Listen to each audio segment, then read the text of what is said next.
You mentioned in one of your last talks that petroleum wasn't what we thought it was, that it wasn't a fossil fuel, that it didn't come from fossil animals. Yeah. Is it just a mineral? Is it a mineral like any other mineral?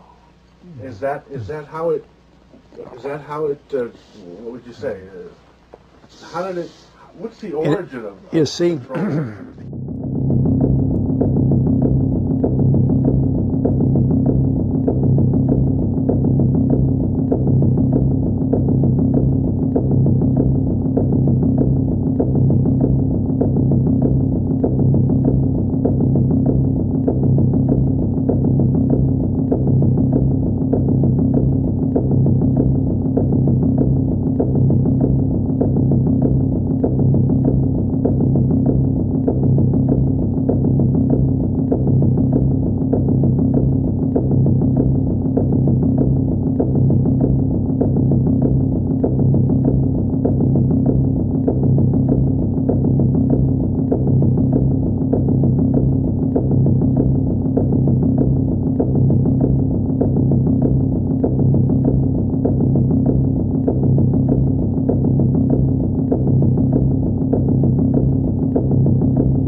When they first found petroleum, because they were beginning to make motors and needed on axles of wheels on railroad trains and all that sort of thing, and remember trains started in the beginning of the 19th century, then oil went from just a lubricant to a fuel, and it made it valuable.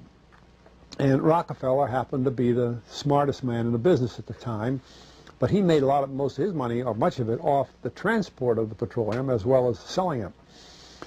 But one thing they realized was, because oil is putting a price on oil is like putting a price on a pail of water. You know, no initial cost. It's in the ground, and in those days they were, some of it almost what you'd call surface mining the oil. They didn't go down deep.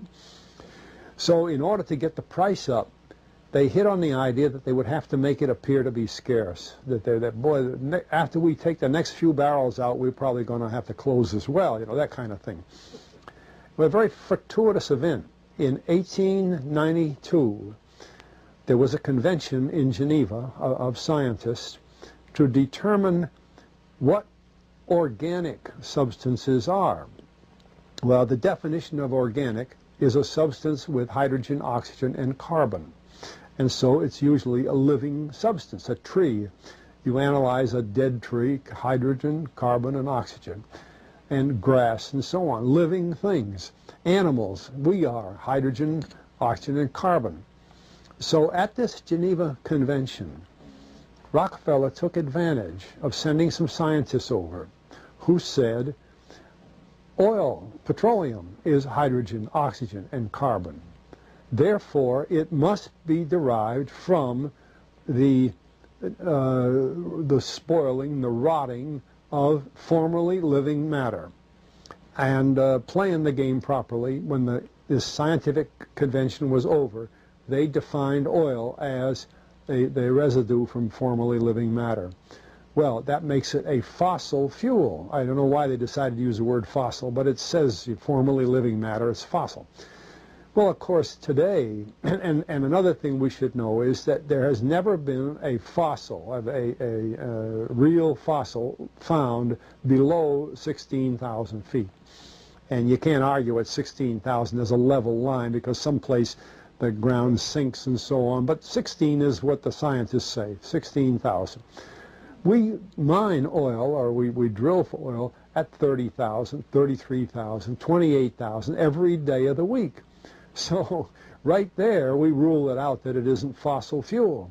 It's called fossil fuel for the minds of the public to feel that it is an asset that is running out, being depleted. We talk about depletion allowance, which is a lot of, you know, and actually if you know the world's oil supply, you know that it is not going to run out for an awfully long time. It is the second most prevalent liquid on Earth.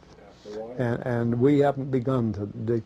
Well, with all that background, you see, the people in charge of the petroleum business, for perfectly reasonable business things, just like any other man in a business, wants to keep his price as high as he can get away with. And the way to do is just say, well, there's no more. The last barrel is going to cost $1,000, and then it's all done. And they preach that stuff. What bothers me is that in geology books, it's in there. The geologists say it's a fossil fuel. They've been bought. I mean, I went to a 4-year federal staff energy seminar run by the government of the United States during the so-called energy crisis. I was the participant that represented the railroad industry. The airline industry was there. Every AA, administrative assistant of senators and congressmen, was there. The CIA was there, the Defense Department was there, the State Department was there. Sometimes sitting right in front of me in the row would be Henry Kissinger with his friend, the head of Department of Defense. It's too bad I can't put the names with them. But anyway, people like that, top men in the government, sitting there listening to the Federal Staff Energy Seminar. Well, what this was doing is for 4 years, they were teaching a propaganda line to the leading people in this country, and therefore to the leading people in the world, when you include the Schlesingers, Kissinger and Schlesinger, among others. And the object of it was, as Kissinger used in his own terms when it was time for him to speak, to create a world price for oil. In other words, not 30 cents a gallon here and 90 cents a gallon there, but let's get a world price. That's their goal, and they're trying to do that for wheat and everything else. We don't realize what the controls are, whether it's oil or some of these other things. Almost everything today is being categorized at the highest price they can possibly make it go. And so calling petroleum a fossil fuel is the basis for this system with respect to petroleum.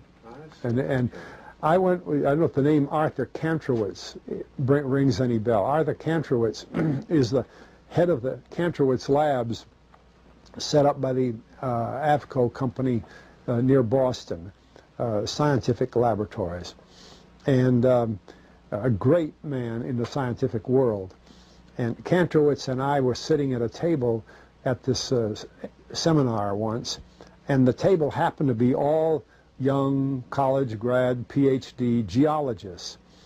And so just to get a conversation started, I turned to Kantrowitz and I said, Arthur, what do you think about this foolishness of these speakers talking about fossil fuel? And it was kind of put up. He started laughing. He said, you know, that gets me. He says, I don't have a geology degree, but he had 1,000 other degrees. And he said, I don't understand. He said, you'd think that these heads, these other fellows at the table, we did it on purpose, start listening, you know. And he asked, he said, are you gentlemen? He says, you're here at the meeting. Are you gentlemen by any chance geologists? And one fellow, yes, I am. And the other, yeah. He said, well, why don't you tell me? He said, why is oil? You know, and he went on like that. We brought the house down because nobody could argue with Kantrowitz. He like Einstein. People aren't going to. And he told them right there. He said, just drop it. But it's in all the books and in all the papers. But it started from that strange meeting in 1892, a scientific convention. I have a big, thick scientific encyclopedia put out by the Divan Ostrin Company that's about 15 years old now, but it has the whole story of the conference. It doesn't have the Rockefeller part, but it has the whole story of how they straightened out organic chemicals and how it was all figured, and they've got petroleum right in there. Amazing. Amazing. So these aren't accidental things, you see. There's a dollar sign behind almost everything. Okay.